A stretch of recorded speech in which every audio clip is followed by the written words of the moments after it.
Atrevido, seja bem-vindo, eu sou Fernando Oliveira e esse é o Fala Atrevido Podcast, um espaço criado para provocar, para questionar, para amplificar vozes que saíram do óbvio. Eu tô aqui, daqui a pouco eu vou falar do nosso convidado aqui, mas o nosso podcast ele foi criado exatamente para que você possa ouvir histórias reais de especialistas, empreendedores e visionários que realmente criaram, transformaram ideias em movimento. Pessoas que tiveram a coragem, a ousadia de se posicionar no mercado. Eu tô nessa câmera aqui, ó lá. Isso, essa câmera aqui agora, vem pra cá, câmera 3, isso.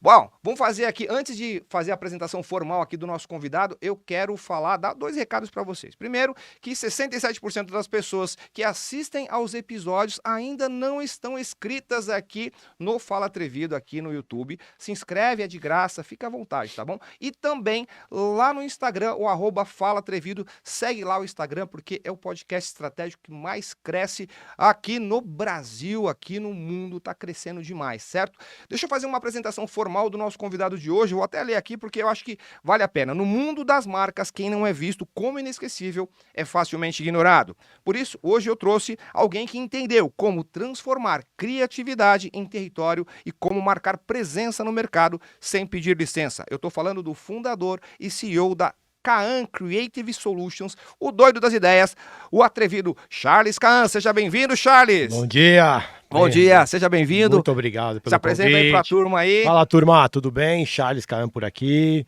Sou um cara muito descolado, versátil, muito bocudo.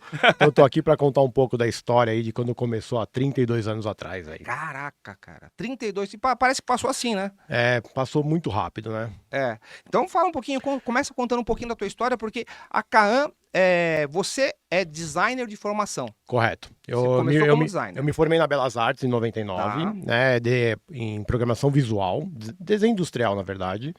Mas eu trabalho desde 93, 94, que eu comecei trabalhando com gráficas, né? E a história começou assim, que eu sempre conto nos podcasts. Eu fui fazer um estágio, eu fazia colégio técnico, né, de publicidade e propaganda no colégio José de Anchieta.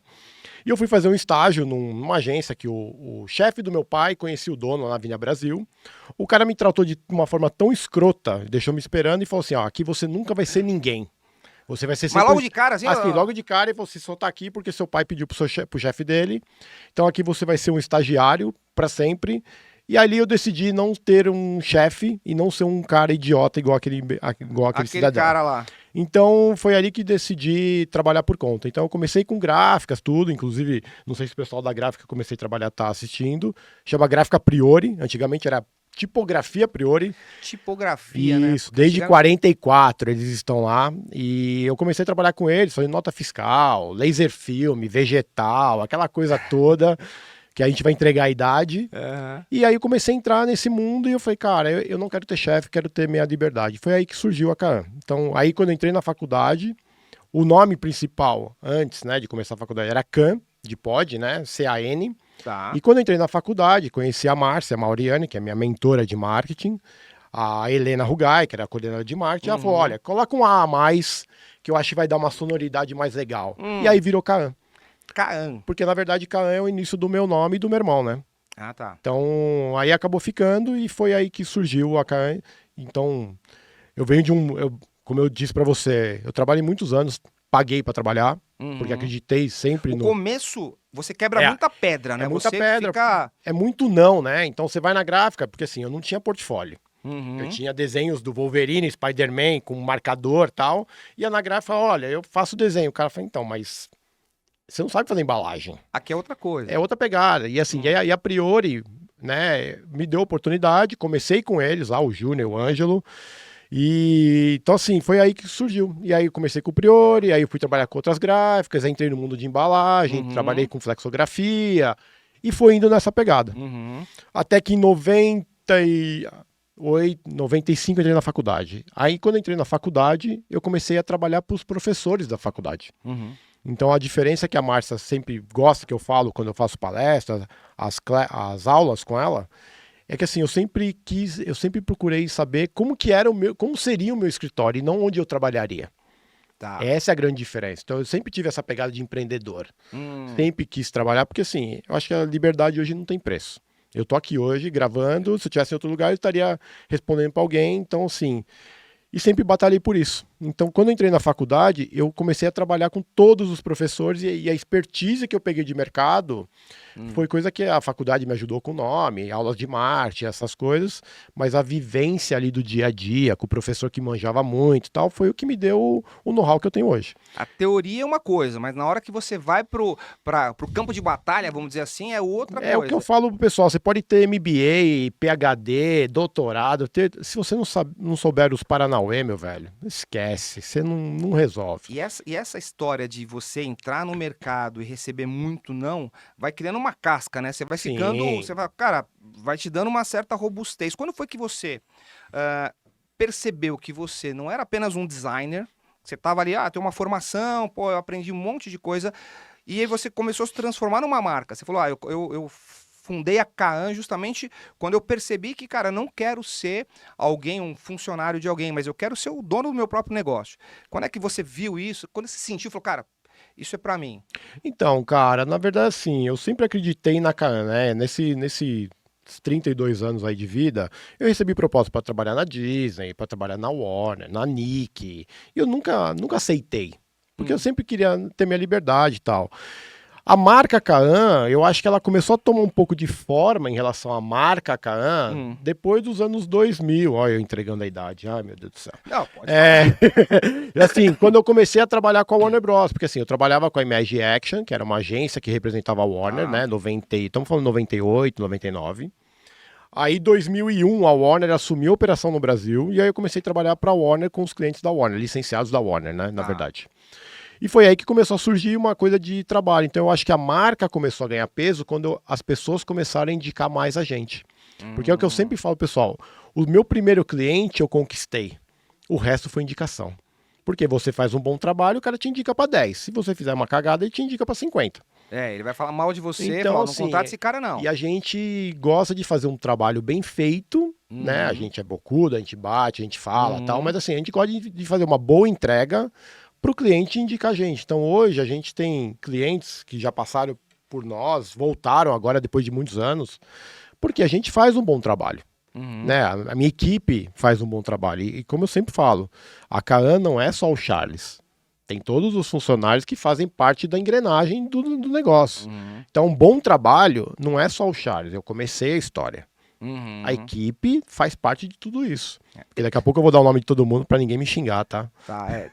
Geralmente o que acontece assim, aquilo que a gente fala. Quando eu pensei no podcast, eu falei, cara, eu quero ouvir pessoas que tiveram essa visão, que eu chamo de visão atrevida. Você falou, cara, eu tô enxergando alguma coisa que talvez ninguém mais está vendo. Eu tô vendo aqui um caminho, né? Hoje se fala muito sobre liderança, mas geralmente você tem um cara que fala assim, cara, quer saber? Eu vou desbravar, eu vou fazer alguma coisa que eu acredito, que eu sei que pode ser o meu caminho, mas que de repente as pessoas vão enxergar lá pra frente. A gente passa por um processo, né? Tem aquela história de que, cara, ninguém acredita em você até você ir lá provar que é possível, né? Isso aí.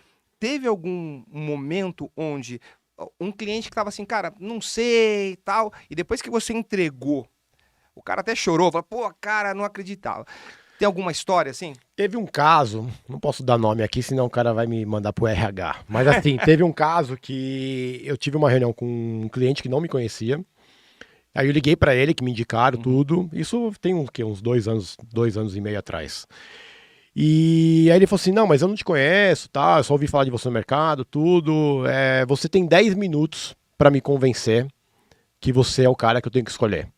Aí eu falei pra ele, então a gente vai tomar 5 nos últimos finais, porque eu só preciso de 5. E aí o cara falou, cara, você é folgado. Eu falei, não sou folgado, eu sei o que a gente vai entregar. E é um cliente que a gente tá comigo até hoje. Então, porque assim, quando a gente entregou o projeto pra ele, ele falou, cara, porque a gente assim, qual que é a diferença hoje do nosso time? A gente não tem muita frescura com procedimentos, que é o que eu sempre digo. Você vai numa agência grande, você tem um atendimento, você tem todo o processo. Então você pega a guia laranja, carimba no guichê rosa e traz a via roxa. Tem todo um processo. Eu vou numa reunião, eu sento com o cara, eu sento com o Fernando e falo, cara, para fazer essa caneca você vai gastar tanto.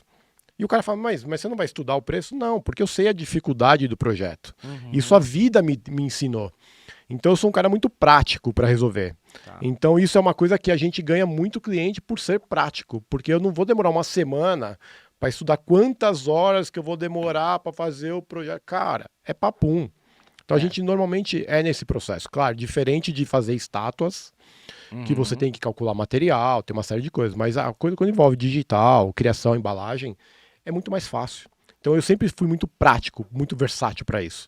Isso é um ponto interessante. Tem um livro chamado Story Brand. Já ouviu falar desse livro? Já ouvi falar, mas não li. Esse livro, ele basicamente, o resumo, ele fala dos 7 passos, tal, tem uma estratégia ali, mas ele fala que nós, como fornecedores de serviço, de produtos, a gente tem que tirar o ruído do cliente. Correto. No caso da comunicação. Eu vejo isso muito no design. Tem muita gente que confunde, acha que ser criativo é criar mirabolâncias, ficar criando um monte de coisa, sendo que, na verdade, né, eu acho que foi Leonardo da Vinci disse que a simplicidade é a essência. O menos é mais. O menos é mais, né? O que você acha disso? Dessa galera que fala assim, cara, eu vou querer mostrar e enche de coisa, enche de técnica, enche de um monte de coisa, só que quando, na verdade, o cliente, ele precisa de simplicidade em certos momentos, ele Sim. precisa de, sabe, de menos ruído, porque ele está vendendo uma marca, né? Ele está vendendo ali um produto, ele quer vender uma ideia. Correto. Né? Então, na verdade, assim, ó, muito tempo de mercado. Já veio essa coisa do over, né, de muito elemento, criação, muita coisa.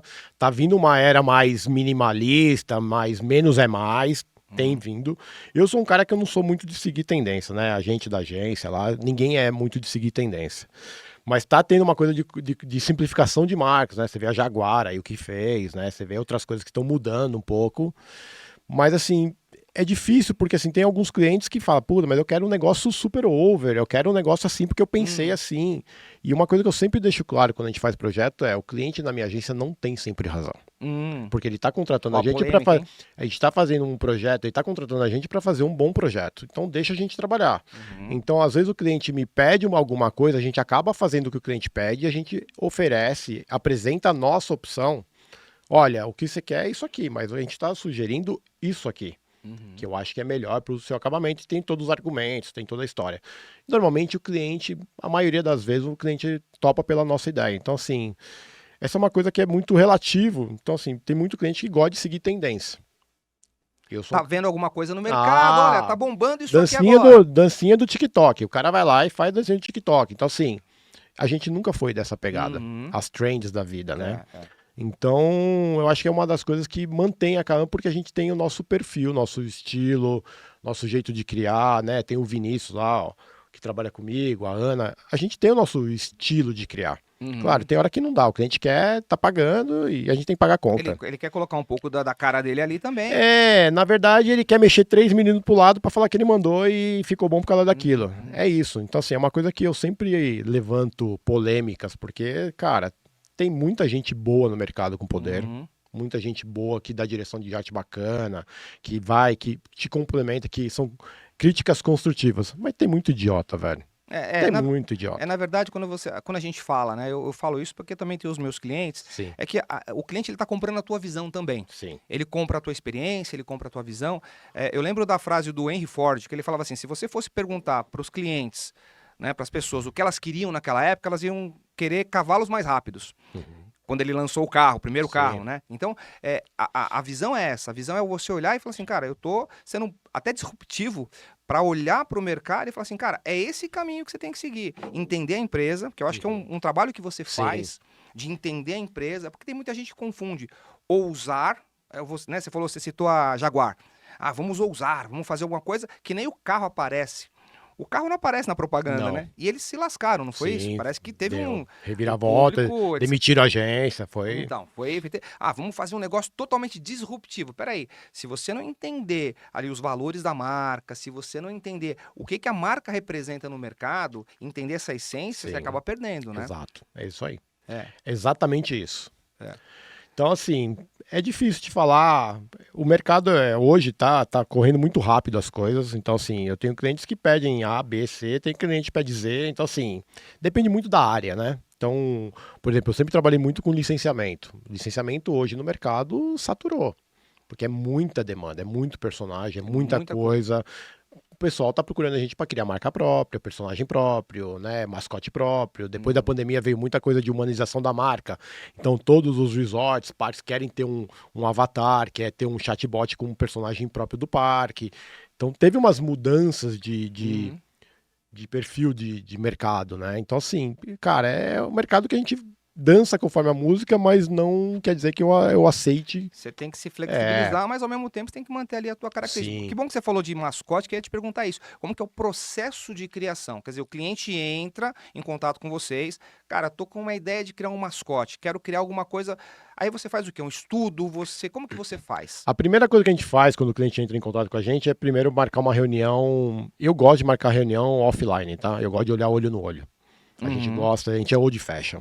Eu gosto de sentar com o cara, olhar olho no olho, porque assim, o que a gente conversa sempre quando tem reunião é a emoção que o cara transmite ali na hora de falar uma palavra, uma frase, alguma coisa, é o que a gente pesca ali na hora e fala, puta, é isso que o cara quer. Então isso é uma coisa que eu sempre gosto. Inclusive amanhã eu tô indo para o interior de São Paulo para ter uma reunião cara a cara com o diretor, que a gente vai criar mascotes para um parque. Tá. Então assim, aí a gente tem essa primeira reunião, se não dá offline a gente acaba fazendo online, né? Não tem jeito, depende da distância. E a gente acaba mandando um briefing pro cara preencher o que ele quer. Quer dizer assim, o que ele quer não, o que ele imagina da marca, do personagem, alguma coisa assim. Em cima disso a gente faz um estudo e sempre apresenta 2, 3 caminhos diferentes, pensando em produto, pensando em customização, pensando em fantasia, em estátua e por aí vai. Porque eu acho que o processo criativo de um mascote hoje, é o que eu sempre digo, fazer um mascote hoje, vamos dar um exemplo de estátua, com 2 pés no chão qualquer um faz. Com impressora 3D, com CNC, a gente gosta de fazer loucura. A gente gosta de fazer o personagem com um pé só. Fala o mais desafiador que você teve até agora e que virou um case, que o cara fala, pô, esse case aqui... Eu vejo que você fala, não sei se é esse, mas o galinho lá da... O Lectrek, da Sadia. Da Sadia. Não é galo, é peru. É um peru, É um peru da Sadia. A primeira reunião que eu tive com a Sadia, eu falei, não, porque o franguinho, não, é peru. É um peru. Porque sempre falou frango por causa do nugget, né? E na verdade é peru. É. Esse é um caso que a gente tá há 3 anos e meio, 4 anos com eles. Eles nos procuraram para fazer uma reformulação da fantasia de interação, né? Ao vivo, em ponto de venda, em eventos. E a gente fez uma fantasia, a gente subiu tanto a régua da qualidade da fantasia que a gente entregou, que a gente virou exclusivo deles. Então a gente literalmente, só nós podemos colocar a mão no peru da Sadia. Mas assim, é uma coisa que é bacana, porque assim, a gente tem feito muita coisa, fez NBA House, fizemos Lollapalooza, teve um jogo do All-Star Games nos Estados Unidos, São Francisco, que o Lectrek foi pra lá, que a fantasia nossa foi pra lá, a gente já exportou fantasia pra Dubai, estamos fazendo agora pra China.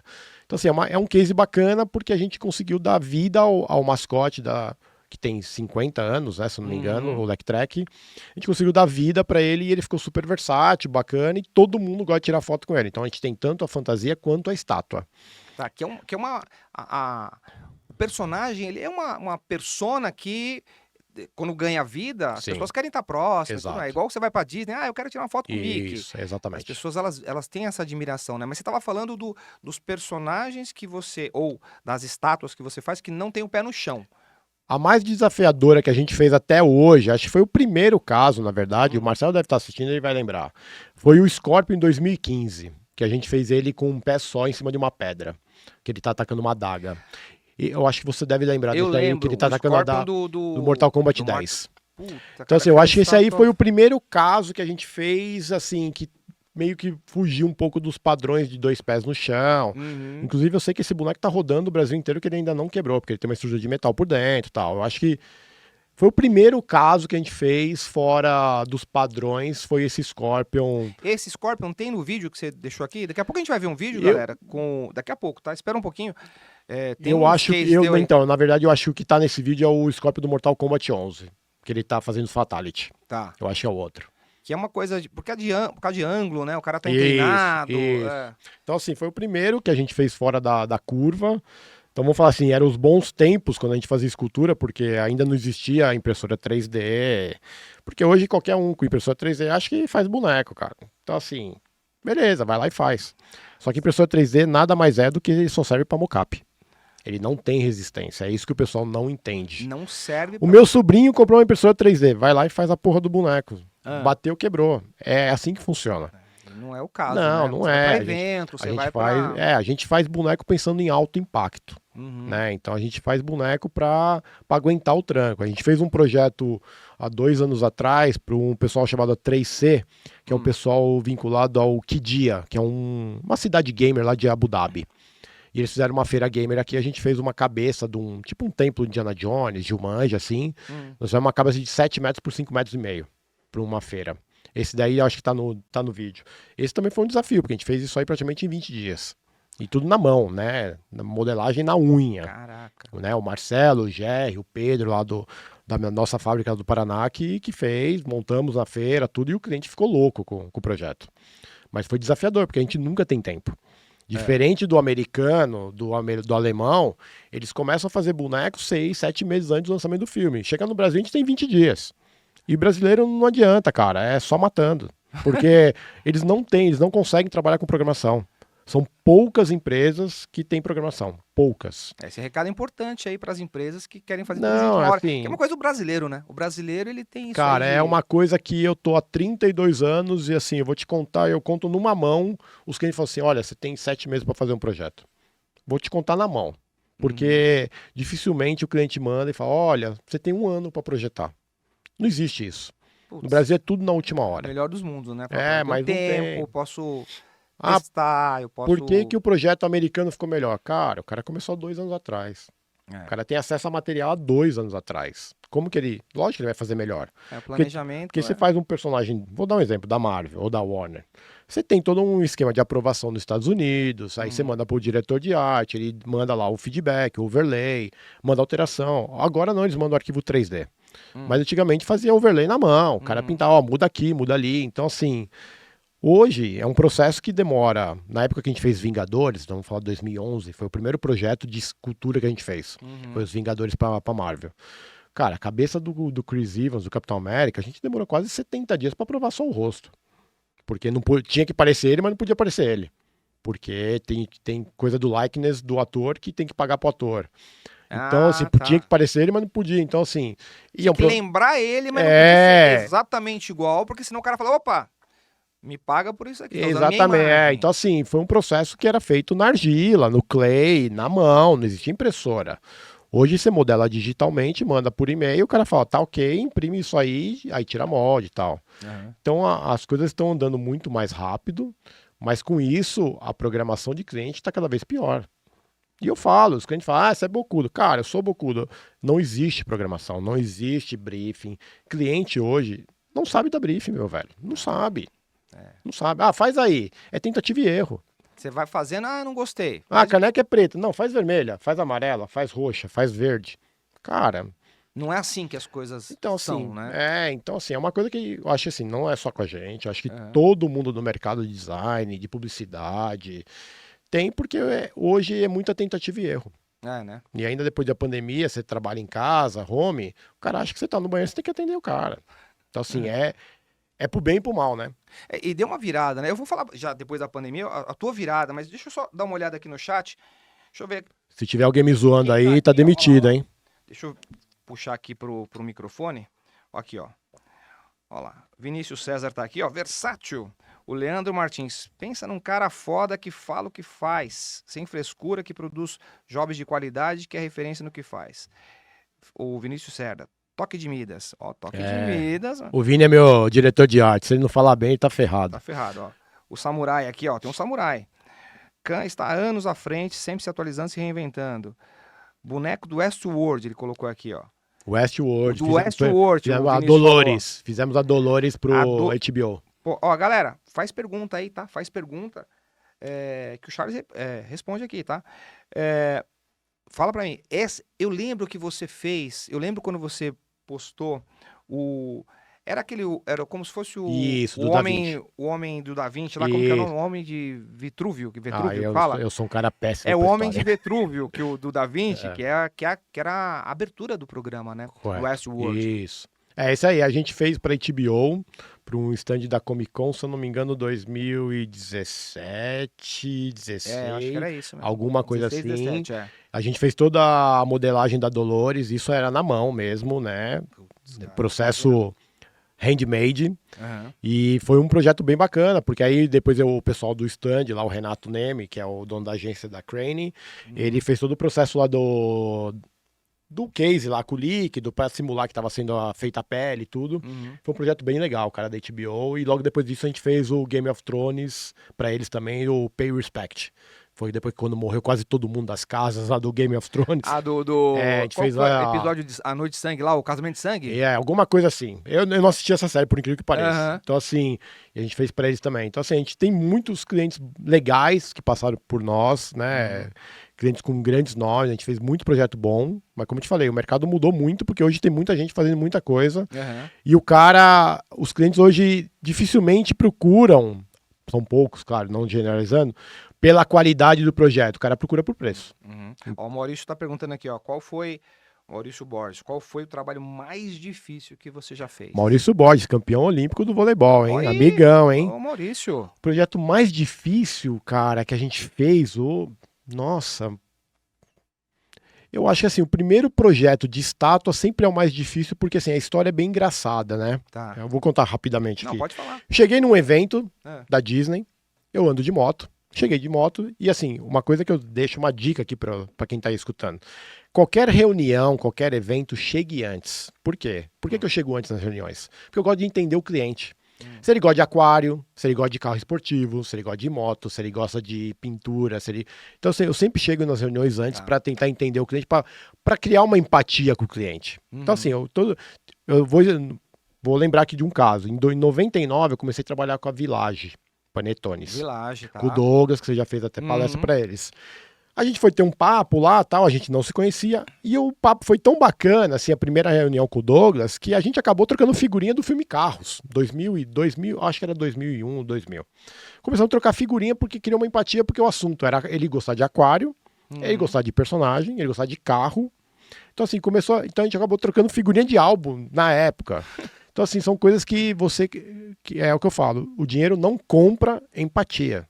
Então, assim, tem cliente que eu deixei de trabalhar porque, cara, o santo não bate. rolou a química. Não rola. Tem que ter isso, Então, né? acho que o projeto mais difícil que a gente fez até hoje foi os Vingadores, porque assim, eu cheguei antes no evento, aí chegou um rapaz do meu lado, começou a falar de moto, que ele gostava de moto e tal, um mexicano. E ficamos quase uma hora conversando, tal, de moto, porque eu tinha uma Harley Davidson na época. Aí ele falou, cara, o que você tá? O que você faz? Eu falei, eu tenho uma agência de criação, trabalho com a Disney, né, faz tempo, com a Warner, tudo. Você faz boneco, estátua? Eu falei, olha, eu nunca fiz boneco e tal. A gente faz brinquedo, fazia brinquedo para Bandeirantes, modelagem de brinquedo de rotomoldagem. E aí ele falou, eu falei, mas eu nunca fiz, mas eu adoro um desafio, por que não? E aí nisso ele chamou a menina lá da Disney e falou, faz aquele orçamento com ele. Aí perguntei era a Paula até na época.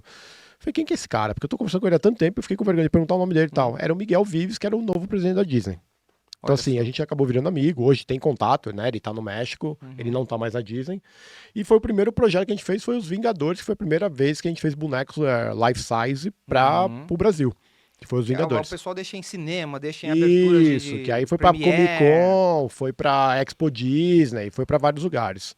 Então, acho que esse primeiro projeto, eu acho que foi o que deu aquela dorzinha no coração, aquela ansiedade, porque, assim, era o primeiro projeto pra uma Marvel, né?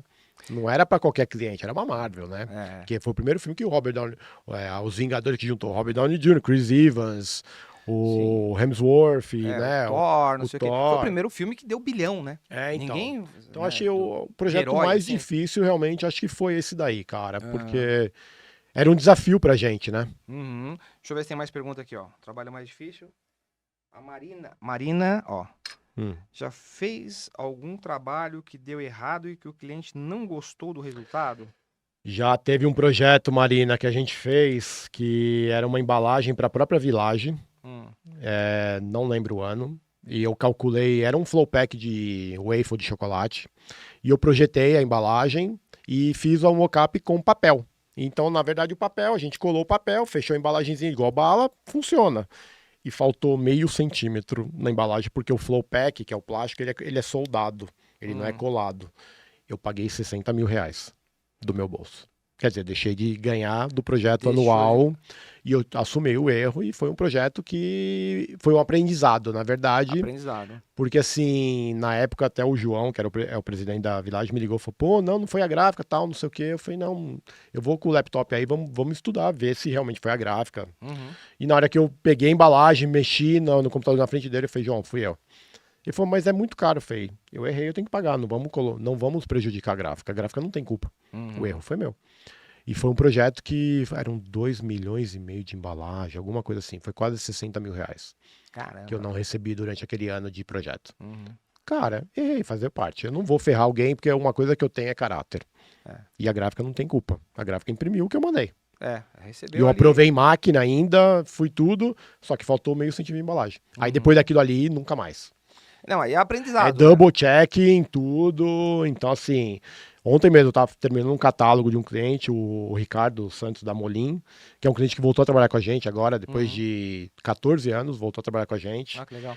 E, cara, a gente já leu o catálogo umas 5, 6, 7 vezes, sei lá quantas vezes, e cada hora que você lê, você acha um erro. Não tem jeito, porque errar é humano. Não, isso aí Então, faz parte, né? O olho às vezes fica viciado também, né? fica, é muito código, né? Muito código de barra, é muita referência, inner label, caixa master, então é muito número. Não tem como não errar. Ó, se você não sabe o que que é esses... Tudo que ele tá falando aí, que às vezes você fala as coisas, eu também não sei. Inner label... O inner né? é a caixa individual, a Sim. master é quantas vem individual dentro da caixa. Uhum. Então é isso. Então, assim, não tem como não errar. Cara, aí tanto que eu falei pro Ricardo, coloque pessoas que não estão acostumadas com o catálogo para ler, porque vão achar erro. Vão achar. Então, O trabalho é minimizar erros, minimizar, Sim. né? E aprender. Eu sempre falo assim, você nunca fracassa se você está aprendendo. E Enquanto faz você parte. estiver aprendendo, você não está fracassando, eu errei e tal. Não, beleza, corrigir e segue em frente. E faz parte. Só não cometa o mesmo erro, né? Sim, Deixa eu ver se tem mais alguma pergunta aqui. Ó. Tá. O cara que resolve, o Carlos falou. Fala uma coisa, o Gustavo, põe para mim aí o vídeo com o portfólio do Charles, que eu queria já mudar de assunto já pro vôlei, mas eu queria mostrar um pouco do portfólio, de tudo isso aí que você falou. Deixa eu botar aqui, de repente a gente vai mostrando. É um vídeo rápido, mas que mostra um pouquinho também da tua história, da tua experiência. Pode soltar aí. Vai aparecer na tela aí pro pessoal, né? Essa história de criação de marca, de repente entra um processo de... Olha lá, tá entrando no vídeo agora, já comentando aqui, ó, o Peru. Você tem Big Brother, não é? Fizemos Big Brother ano passado. Ah, legal. Pô, Então, galera, você vê aí as marcas na rua, você vê no cinema, ó, esse bate lá. O cara faz essas malas também, né? É um negócio também que você faz diferente. Esse Exterminador do Futuro... esse aqui é o Scorpion que Esse você falou? do Mortal Kombat 11. Do 11, é o novo, Isso. né? Tá. Aqui já entrou na Khan Sports, a gente vai falar daqui a pouco. Isso. Beleza. Então a gente tá falando da pandemia, e aí na pandemia você tem uma mudança mundial na percepção de valor das coisas. Correto. Eu vi assim, ó, eu trabalho com palestras presenciais, eu tinha não sei quantas palestras agendadas, do nada, 0 palestras. Correto. Aí você fala, cara, preciso me reinventar, vou fazer palestra online, vou fazer mentoria, vou fazer escambau. Eu vejo que no mundo do design existe também um antes e pós-pandemia. Correto. Né? Porque as pessoas começaram a ficar mais seletivas, eu quero isso, vou investir mais ou menos em tais coisas, e você se reinventou. Você criou a Khan Sports e você entrou nesse universo do voleibol, mas de uma maneira diferente. Me conta um pouquinho como que é essa história, de onde veio essa ideia e tudo mais. Só antes de falar de Khan Sport, deixa eu só mandar um abraço pra equipe, porque da último podcast faltaram nomes, né? Então, assim, ó, quem faz parte da Khan hoje? Vinícius, a Ana, Leandro, Marcos Nicásio, Marcelo Caçares, Jefferson, Pedro, o Gandolfo. Então, assim, é um pessoal que faz parte da Khan hoje. Então, a Khan é o que é por causa deles. Então, deixando isso bem claro. É uma equipe que hoje a gente se diverte muito, a gente tem um grupo de besteira, e o trabalho flui bem, então faz parte isso aí, tá? Deixando bem claro aí, turma, antes que eu passe no RH, tá? Então, assim, a Khan Sport, cara, surgiu no meio da pandemia. A história da Khan Sport foi o seguinte. No meio da pandemia, eu conheci o Marco e o Luciano, que são donos da empresa Chameleon Bags. A Chameleon Bags faz parte de um grupo chamado WBS, que é por exemplo, você vai viajar com a Gol, com a Azul, essas empresas, quebraram a sua mala, você abre uma reclamação, a WBS que arruma a sua mala para as companhias aéreas. Tá. Eles também estavam vindo de uma crescente, consertando lá X milhares de malas por mês, veio a pandemia, morreu. E no meio da pandemia saiu a patente da customização de malas. Tá. E aí eu os conheci em 2021, né? Tava saindo a pandemia, eu os conheci, comecei a trabalhar com eles, aí trouxe a coisa da Warner. E nessa história de mala, no meio da pandemia, eu acabei virando amigo do William Almago, campeão olímpico. O William, lá dos anos 80? Não, o William, não é o William. O William que foi campeão em 2016. Ah, 16. Isso Tá. que jogava no Minas e tal. Por que que eu acabei, falei da mala pra você entender onde chegou. No meio da pandemia a gente ficou todo mundo isolado, eu tava na casa do meu pai em Atibaia, o William tava em Itu fazendo o desafio do mago, que ele é o levantador, e ele fazia lá jogada, a bola no aro de basquete, toque pra trás, e a gente fazia também em Atibaia, eu com a minha filha, com a Bela, com a Clau, e comecei a fazer e marcar ele, e ele começou a dar uns likes no que eu tava marcando ele. Aí eu falei, cara, eu sempre quis ajudar o vôlei. Porque eu sou um jogador frustrado, vamos falar assim, porque eu não tenho altura, né? Eu cheguei a fazer teste no Palmeiras em 95, 96, mas assim, não tinha altura e tal. Não é que você não tinha altura, a rede é muito alta. A rede eles furaram o chão ali, ferraram tudo. Então assim, eu sempre quis ajudar o vôlei. No meio da pandemia acabei virando amigo dele, tanto que quando ele começou a dar like, eu peguei e liguei pra ele no Instagram, falei, cara, eu preciso trocar uma ideia com você. E aí eu falei, olha, eu tenho uma agência de criação, eu quero ajudar o vôlei e tal, e a gente acabou virando amigo, né? Hoje a gente é amigo, né, da família toda. E nesse meio tempo, com a Camila, com a história das malas customização, eu acabei fazendo uma mala pra ele e mandei pra ele. E ele apresentou pro Minas Tênis Clube, e o Minas comprou. E aí começou essa história de mala, vôlei e tudo. E aí eu falei, cara, eu acho que tem uma oportunidade. E aí eu tava pensando em criar uma outra marca de vôlei, X. Eu falei, por que não Can Esportes? Por que não entrar o cara? Aí eu pedi. Faltou o Aníbal também na equipe, desculpa, o Aníbal tá em Portugal. Tá. Então aí eu pedi pro Aníbal criar essa coisa do esportes e o Aníbal acabou criando o Can Esportes e foi uma marca que eu já mandei registrar e acabou entrando no mundo do vôlei. Então aí com a história da mala eu entrei no Minas, fiz mala pro Minas, aí o William viu meu portfólio, viu que eu tinha muita coisa de modelagem de carro, me apresentou pro Wallace, também campeão olímpico. O Wallace que joga no Sada. Aí eu falei com o Wallace de carro, de outras coisas tal, porque a gente gosta de carro, ele é a paixão dele, né? É carro. Começou a falar de carro tal, e aí eu fiz uma mala pro Wallace, inclusive a gente até desenvolveu a marca dele, a W8, né? Que é o número da camisa dele, o início do nome dele, o Wallace, e é uma pista de corrida, né? Porque os amores dele é vôlei, corrida e videogame. Claro, a família em primeiro lugar, senão a Mari vai me socar, né? Sempre. E aí, assim, foi aí que surgiu essa história. Então, eu acabei fazendo a marca do Wallace, né? Ajudei o Wallace com a marca dele, que virou uma oficina agora de performance de carro.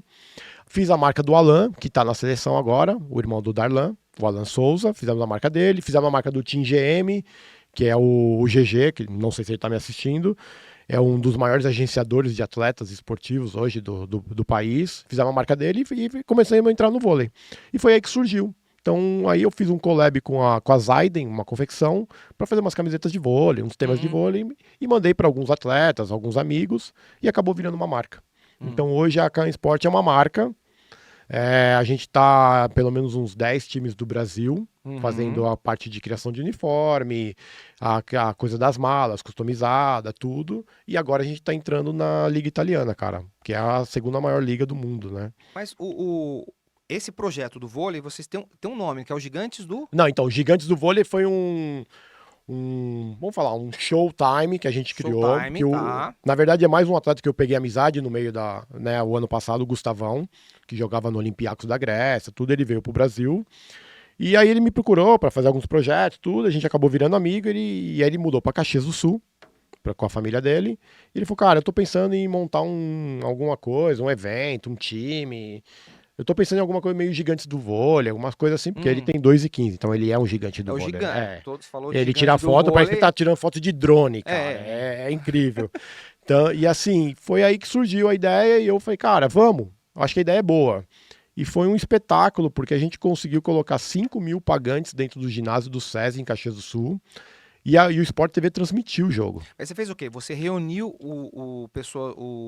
os jogadores mais da antiga, vamos dizer assim, ou os jogadores que estão atuando? Antiga e atuando. Então, assim, misturou... o Gustavão fez o contato com os jogadores, né, por causa da amizade e tudo. Então a gente convidou o Wallace, o Alan, o Cachopa, que tá na seleção, né, o Gustavo Endres, vários outros jogadores das antigas, o Maurício Borges, e a gente fez um grande espetáculo para a cidade, porque a cidade de Caxias é apaixonada por vôlei, e não tem time no sul, né, os times hoje de vôlei praticamente é Minas, São Paulo, Minas, Interior de São Paulo. Então, tal. na verdade, Franca. hoje Minas domina, né? Hoje Minas domina, porque é Sada, tem o Araguari, tem o Minas Tênis Clube, tem o Juiz de Fora, então tem mais time em Minas. São Tá. Paulo tem o SESI Bauru também, que eu tenho muita amizade lá com vários atletas, com o técnico.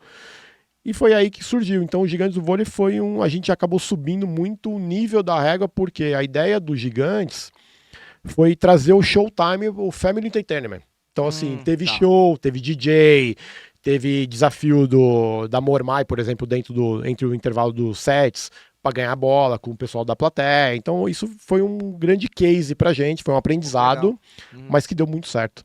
Porque... Pô, cara, isso aí, você sabe que isso que você tá falando, essa ideia, é uma coisa que os americanos fazem com maestria. NBA. O show, é o espetáculo, né? Você vê um Super Bowl, você vê o NBA. Sim. Tal. E uma coisa que eu tava até discutindo esses dias com alguém, falou, pô, cara, vendo um jogo de futebol, não sei que jogo que era, qualquer um desses, chato pra burro. Sim, Chato. é isso. Os caras sem vontade, mas não, mais do que isso, não tinha nenhum atrativo pra você falar assim, cara, o jogo não tá bom, mas tá, né? Vai ter um show, vai ter um espetáculo, você vai ver, né? Que é uma coisa que o pessoal acho que é o Kings League, Isso. que os caras criaram de uma maneira... Exatamente. Pra criar um espetáculo, fala, cara, eu tô vendo o Luva de Pedreiro jogando com o cara que com o Messi, com o Neymar, com não sei. E cria um show, um espetáculo. Eu acho que falta isso, né? O entretenimento pra família, que é o que você falou. Então, né? cara, eu vou falar uma coisa bem polêmica aqui. Por que Pode a falar. coisa dos Gigantes do Vôlei acabou dando certo e esse Kings League tá dando certo? Porque não envolve confederação. Porque, assim, confederação quer fazer mais do mesmo, entregar o projeto e tal. Eles fazem um trabalho bem, a final da Superliga foi bacana, no Ibirapuera, foi animal, tal, 11 mil pessoas. Mas, cara, é sempre aquela mesma coisa de sempre. Então, assim, você tem questão de horário com a TV, você tem uma série de coisas. E os Gigantes, a gente não tinha compromisso com nada. Tá. Era um showtime. Então, assim, a gente tava lá pra se divertir, para fazer um espetáculo para a família. E é o que eu falo, pessoal. A minha história, a Kaan Sport a Kaan é meu amor de vida. A Kaan Sport hoje é minha paixão. Porque envolve coisas que eu amo, que é o vôlei e a Kaan. Então, tudo que eu faço é com mais prazer. Então, assim, acho que essa é a diferença. E quando envolve uma federação que tem várias regras que tem que ser seguida, porque tem protocolos, faz parte. Tem contrato, tem um Você monte de acaba coisa. ficando muito limitado em algumas ações, em questões de patrocinador, e exposição de mídia na TV. Então, assim, você tem processos que você não consegue burlar, vamos falar assim. Pô, a marca do cara tá na rede, a Globo não quer que passa. Tem coisas que não dá para prever. Então o Kings League foi para uma pegada diferente, porque é do jeito deles. O Gigante a gente fez de outra forma. Então isso muda todo o estilo do game. Tá. A NBA, cara, faz isso aí com maestria. Você vê a NBA House aqui em São Paulo, Você acha que isso é foi? uma tendência pro Brasil? Se o Brasil não tiver essa linha de pensamento de, cara, eu vou fazer um show, a tendência é a galera fugir do esporte, de... Então, a tendência, na verdade, se os times se juntarem, cara, é montar a liga independente. Que é o que aconteceu com a NBB do basquete. Acabou montando independente para fazer do jeito que eles queriam. Então, assim, não sei como funciona essa parte burocrática, porque eu acabo não entrando nessa politicagem. Mas, assim, é uma coisa que acaba limitando demais a gente. Então, assim, a NBA House, cara, você vê cada ano tá maior. Os caras fazem um espetáculo aqui no Parque Vila Lobos que é fora da curva. né? Então, assim, é outra pegada. É. E a NBA faz isso aí com maestria, né, bicho? Então, é que não existe limite de dinheiro, né? Então, assim, é tudo mais fácil. Você tem patrocínio. Deixa eu só pegar aqui, ó. A Marina falou assim: o Charles, você tá falando comigo, eu tô olhando aqui no chat. A Marina falou assim: ó, o Charles ele não desliga nunca. A mente dele é no 220, deu risada. É, aqui. por isso que eu não tenho cabelo, fritou tudo. Fritou. E o Maurício falou assim: ó, MBS Vôlei Academy. Isso. É isso? Isso. É a escolinha de vôlei do Maurício Borges, que eu ajudo ele. Ah, legal, bacana. Você pensa em expandir isso, sair do vôlei pro basquete, por exemplo? Essa experiência, trazer pessoas, fazer esse Kings League aí do basquete? Então, sei na lá. verdade, ô Fê, eu penso em ajudar o esporte, eu só não penso em trabalhar com futebol. Tá. Porque o futebol, eu acho assim, é um mundo muito podre, cara. A gente já trabalhei pro Palmeiras, pro Corinthians, pro São Paulo. Cara, é um mercado, assim, é muito dinheiro, é muito cacique, é uma coisa que não me interessa. O vôlei é minha prioridade de vida. Ponto. Tá. O basquete não é que eu fechei portas, mas se tiver um projeto bacana que eu consiga ajudar, que eu consiga criar para fazer do nosso jeito, eu acho que eu posso ajudar. Então, o skate, que tá em alta, né, o surf, mas o meu foco principal é o vôlei. Porque assim, o vôlei hoje é o segundo esporte do Brasil. Né? É o segundo esporte. É o segundo esporte do Brasil. Só que assim, cara, tudo vai pro futebol. Ah, saiu o patrocinador, vai pro futebol. Ah, vai pro futebol. Cara, os caras não precisam de dinheiro, meu velho. Tá tendo um mundial agora lá nos então, Estados Unidos assim, que... cada jogo que o cara ganha é 11 milhões de dólar que ele ganha. Por jogo ganhado. Então, assim, é muito dinheiro. E o vôlei, cara, vê a quantidade de medalha que tem o vôlei e vê a quantidade de medalha que tem o futebol. Cara, é gritante. Então, assim, o meu foco é o vôlei. É focar no vôlei e tal. Inclusive a MB5 é uma escolinha de vôlei que a gente tem lá em Campinas, com o Maurício Borges, que eu ajudei ele a desenvolver a marca, tudo junto com a Aníbal. E agora a gente está indo para a segunda unidade, então eu faço toda a parte visual para ele. Tem o Gustavo que cuida das redes sociais, toda a administração. Mas a gente ajudou com a parte do uniforme, da criação do logo, tudo. E o Maurício virou um irmão, na verdade. Ele falou que você é o melhor do mundo, ó, aqui, ó. Ele é um lindo. O Samurai falou assim, mentira, o foco dele sou eu. É o Kohara. É o Ricardo Kohara, certeza. O Japa Sex. Cara, olha só. Me mostra aí, você falou que... me mostra a mala, você falou que trouxe umas coisas aí, que é até pegando... Que é o que você faz. Eu trouxe presentinho aqui, ó. É um livro chamado A Sinfonia do Foda-se. Caraca. Eu tive o prazer de desenvolver a capa do meu irmão Maurício Nunes, o Lobo. Então eu trouxe um presentinho pra você. Maravilha, cara. Sinfonia do Foda-se. Olha só. Cadê? Essa câmera, essa aqui, ó. Essa aqui, ó. Sinfonia do Foda-se. Maurício Nunes. Tô querendo trazer você, viu, Maurício? Fica esperto aí que eu vou te chamar. Se prepara aí, tá? A arte de compreender ou não a vida. Isso. Uma caneca da Can Sports pra você. Bicho. Olha Aí que legal isso aqui, cara. Aí uma caneca da Nós Somos a Kaan também, que todo mundo que acaba indo na Kaan, porque agora eu tô com o escritório em casa, né? Então acaba não indo mais, mas os grandes amigos têm essa caneca. Aqui, ó. Kaan Sports e eu gostei. Cara, olha. E um bonezinho, ela é pesada, né? Hein? E um aí, bonezinho da Can Sport que acabou de chegar. Show. Então, ó, a história das malas, só pra você ter uma ideia. Eu vou deixar aqui, ó, ali, a câmera pegar. Esse aqui é o padrão da mala. Então, assim, é uma mala que ela é feita de casco com garrafa PET, né? E é 100%, fala um pouquinho dessa. E ela é 100% customizada. Então, assim, a gente consegue fazer uma mala pro Fernando. Então, não existe uma produção em escala. Você faz uma por uma. Se eu quiser personalizada pra mim, então, assim, quem produz é a Chameleon Bags. Eu tenho uma sociedade com eles, vamos falar assim, a parte criativa. Eu tenho os meus clientes voltados pro vôlei. Então, assim, eu quero criar uma mochila, eu vou lá, a gente cria o visual, manda produzir, você paga e recebe em casa. Então, é um produto 100% on demand. Então, esse casco aqui, ele equivale a 32 garrafinhas PET, né, pós-uso. Então, é um produto customizado que a gente faz agora para um monte de gente, corporativo, empresas. Então, é uma coisa bacana. Então, por exemplo, vou dar um exemplo. Eu coloquei um QR Code aqui da Kaan, que eu ando de moto com ela. Já teve 2.500 escaneamentos, porque brasileiro é curioso, né? É uma coisa simples, bacana, que funciona como marketing. Porque aqui vai para um link que tem todas as minhas redes sociais e por aí vai. Putz, que legal, cara. Muito legal, muito legal. Cara, achei muito da hora essa xícara aqui, ó. Nesse friozinho que tá, dá até pra dar uma sopa aqui. Essa daí é um bowl de 400 ml. Isso aí é pra tomar. Essas canecas aí, quem fez pra mim foi o Marcelo da Splash Toys. Eu vou deixar aqui, ó. Deixa eu ver se tá aparecendo na câmera aqui direitinho pra mostrar aqui, ó. Kaan. Ó.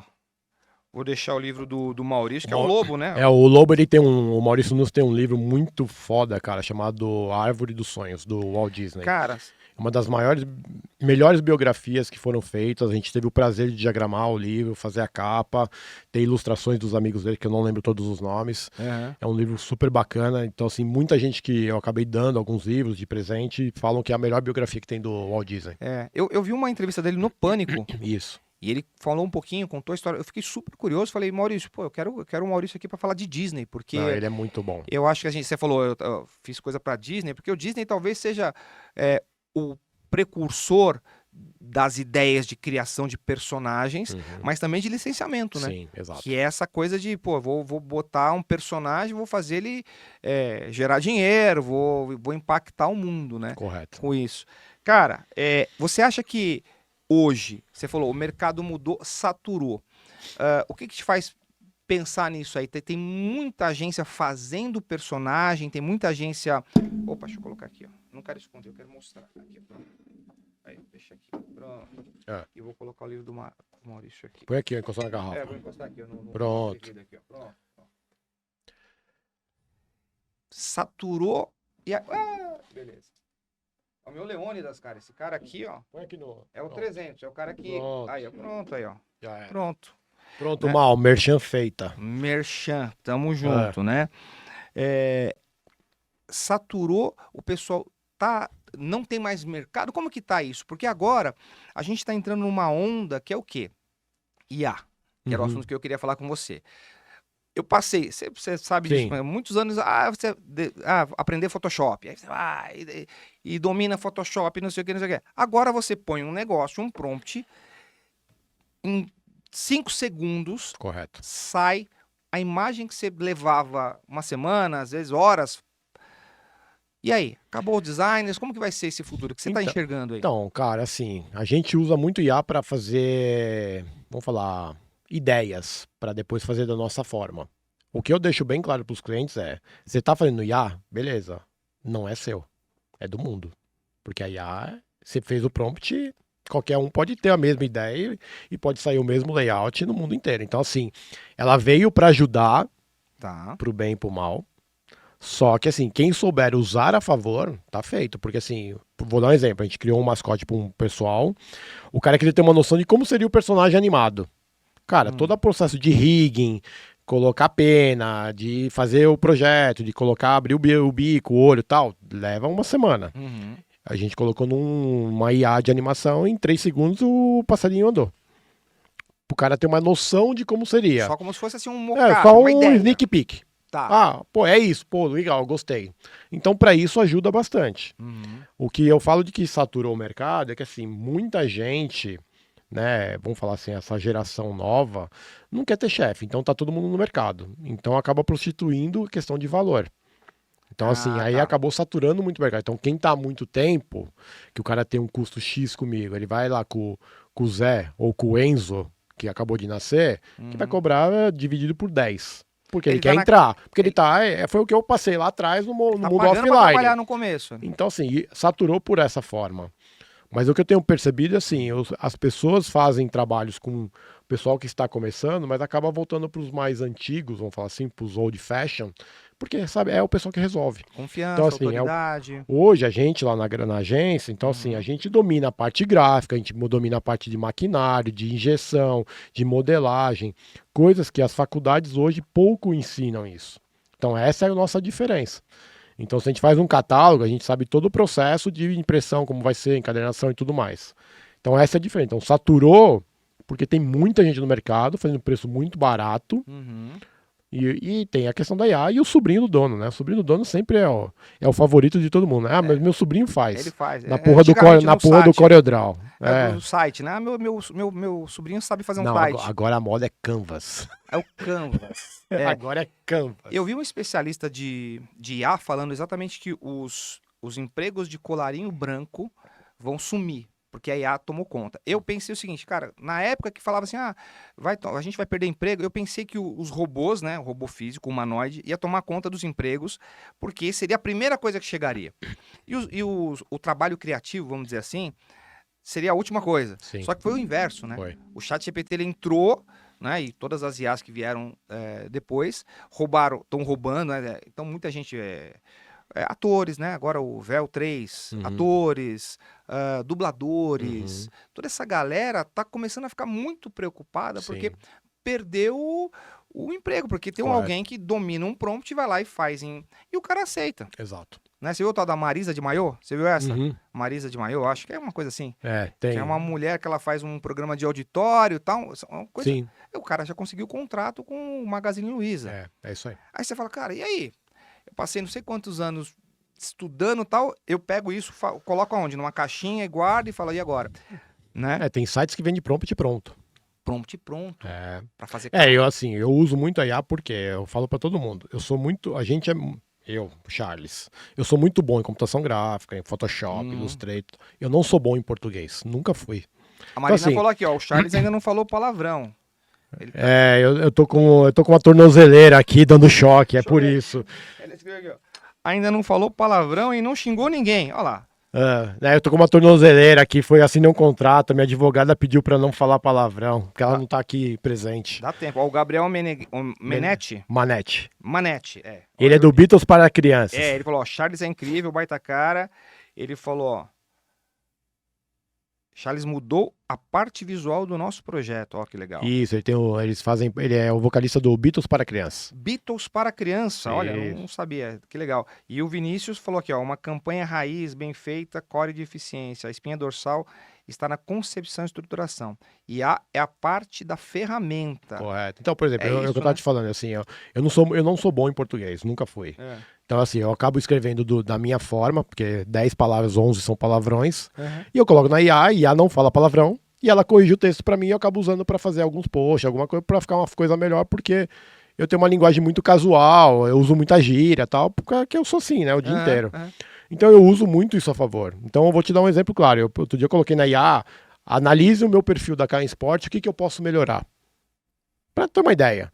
Ela me deu pequenos toques de hashtag que, cara, em um mês eu consegui movimentar mais de 500 mil de Ó. leads. Com pequenos toques que é IA. Então, assim, isso me ajudou de outra forma. Ó, o tipo do post, como que era a imagem, o tom da cor. Então, assim, são detalhes que a IA ajuda. Uhum. Mas substituir o homem eu achei muito difícil. É. Porque, assim, hoje o brasileiro, você veio em Cannes agora, semana passada, que o Brasil foi homenageado. É o país mais criativo do mundo. Criativo, né? Né? Então, Eu assim, lembro que o Steve Jobs, ele falava lá na década de 80, quando ele lançou o primeiro Mac, o Macintosh, ele falou que o computador era a bicicleta para o cérebro. uhum, Ele fez essa comparação. Eu acho que a IA hoje é como se fosse o foguete, mas é uma ferramenta ainda. sim. Então, assim, ela vai te acelerar. Eu uso IA todos os dias, mas só para acelerar processo, para, sabe, facilitar Correto. algumas coisas. É isso aí. E eu assisti uma palestra de um cara no TED que ele falava o seguinte: foi feita um teste, colocaram 2 grupos de pessoas para resolver um tipo de problema. Uma podia usar IA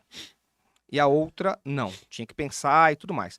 As que usaram a IA foram mais rápidas, Claro. foram mais eficientes, só que conseguiram lá. E a outra demorou um pouco mais, mas também chegou no resultado. Uma semana depois pegaram as pessoas. As pessoas que usaram a IA não lembravam de nada do que Eu tinha vi feito. isso ontem. Você viu? E as que tinham feito, né, Lembrava pensado, tudo. craneado, lembrava, porque passaram pelo processo. Sim. Eu acho que o processo hoje, que as pessoas não podem esquecer, é que cada vez, quanto mais você usa IA, menos você vai pensar e menos você... Mais burro você fica. Né, que é o filme Idiocracia lá, que os caras vão ficando burro, É isso. e aí o cara fala, ó, o brasileiro hoje, a média é 83 de QI. Sim. E aí quando você fala assim, cara, eu tenho uma linguagem mais assim, desbocada, eu falo, é isso que as pessoas entendem. Porque se você começar robustez demais, tecniquez, daqui a pouco, né? Que é o grande erro que muitos designers ou muitas campanhas usam, que quer falar para um público. Eu pego aí você falou da Jaguar, teve uma outra também, não sei se foi da Budweiser, que os caras tentaram mudar, eles tentaram sim. mudar o gênero, colocou alguma... Sim. Tentou Tomaram nabo. tentou agradar um pequeno grupo e aí não falou com o público de verdade. Que eu acho que é a principal coisa, independente de tudo, meio que resumindo até todo esse papo, é você falar com o teu público do teu jeito, com a tua linguagem, com a tua característica, e isso transforma, primeiro, cria conexão, não é isso? Sim. E depois o cara fala, pô, eu tô falando com um humano ainda. Porque Sim. talvez a IA vai falar aquilo que você quer. Você põe lá o prompt e... Mas é isso. Então, acho difícil substituir o humano. Vai ajudar. Quem souber usar, vai ajudar. Você vê que bandido usa bem, né? pra dar golpe, né? Nossa, é inacreditável. Mas assim, vai ajudar. Mas eu acho que não substitui, não. É. Não, porque é o que eu falei. Você pode criar o que for na IA. É do mundo. Alguém vai ter igual. Esse que é o grande problema, né? Uhum. Então, vamos ver. Você tem Os próximos capítulos. você tem o... Eu tava com a Luísa Caldas semana passada e ela falava sobre o negócio de registro de marca. Ela é propriedade intelectual. Isso tá se perdendo um pouco com a IA, então Sim. você tem que achar algum... Não tem uma legislação ainda para isso. Sim. Eu vi que o Bruce Willis, quando ele descobriu que ele ia ter a doença dele, que é a afasia, se eu não me engano, que é um tipo de demência lá, que ele não ia poder mais falar e tal, ele cedeu os direitos autorais de fala e imagem. Ou seja, os caras devem ter escaneado ele em 3D já, Sim. voz e tudo mais, para daqui a pouco a gente assistir um filme do Bruce Willis. É isso aí. E aí, como que vai ser? Então, não dá pra saber. Ainda não dá pra saber. Porque, cara, eu vejo, tem algumas coisas Star Wars, colocaram ali uma Sim. Princesa Leia em 3D ali. Você fala, ainda tô vendo que é um boneco, ainda é um... Você vê. Mas daqui a pouco você não vai conseguir mais distinguir quem Exato. é. E esse humano? A história de direito de imagem, né? A Mari, que é minha advogada, a gente conversa muito disso aí. Cara, eu fiquei 14 anos brigando com a Macan pra registrar Kaan. Se fosse A, eu não ia ter ganho nunca. Macan. A Macan com Kaan. E eu fiquei 14 anos brigando com eles na justiça e eu ganhei. Porque a Kaan eu comecei lá em 95 e a Macan é muito mais nova. E eu ganhei o direito. Eu tenho a patente do nome Kaan. Tanto o Brasil quanto os Estados Unidos. Legal. Então assim, mas se fosse A, não teria ganho nunca. Eu criei A IA criou pra mim. Exato. Você não Com ganha. o prompt. Não ganha. Entendi. A não ser que você registre. E se você pegar uma imagem de IA e criar e registrar? Eu acho que talvez isso... Então, aí precisa entender, porque agora eles têm um esquema de busca, alguma coisa assim, pra saber se foi feito em A ou não. Então, assim, eu não sei como tá o processo. Aí eu acabo passando pro escritório e tudo. Vou falar com a Luísa da Uniela, que ela sabe. Melhor saber. Isso. Cara, pergunta bônus aqui, Tem gente que ainda diz que design é firula, que brand visual é vaidade e que o que importa mesmo é tráfego e conversão. O que você diria para esse pessoal que só mede ROI e que esquece que a imagem é o que cola na memória? Cara, na verdade, desliga o celular e vai assistir Sessão da Tarde, meu velho, porque você tá fora da curva. Porque assim, é o que eu falo. A galera hoje em dia só busca essa coisa de influencer, de lead. Se você não tiver uma boa marca, alguma coisa que marque, fique registrado ali, você pode pagar o cara que tem 50 milhões de... Não vai adiantar nada, meu velho. Não vai. Hoje, você vê a marca da Kaan, qualquer lugar que você vê, o pessoal sabe quem é a Kaan, quem é o Charles e tal, porque eu trabalhei há quanto tempo. Você construiu isso. Essa coisa de marca é um trabalho que tem que ser feito e não adianta você pagar ou essa coisa de influencer. Cara, eu sou contra isso aí. O influencer, eu acho que ele pega muito tem muitos bons, do hype. Tem muitos bons, não dá pra falar, tem muitos bons. Mas tem muito picareta, né, bicho? Você quer me dar uma mala por causa de um arroba? Mano, vai se fuder, cara. O cara vai... O que você vai me trazer de venda? Nada. Não vou te dar nada. É. Então, assim, tenho muito. Isso aí tem direto. Então, assim, eu acho que se você não tiver uma boa marca e uma boa...